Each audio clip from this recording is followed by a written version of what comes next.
So, andito ako sa garden. So, malaki na yung mulberry.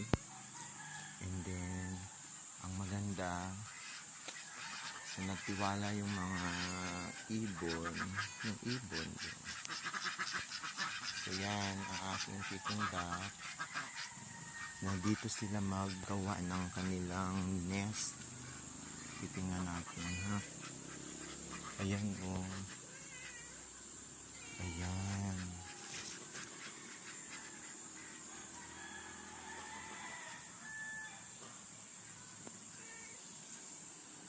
Ayan sila, oh. Malalaki na. Wow.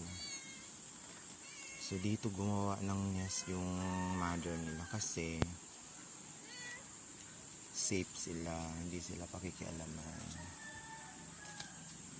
Ang ganda. So, ayan guys.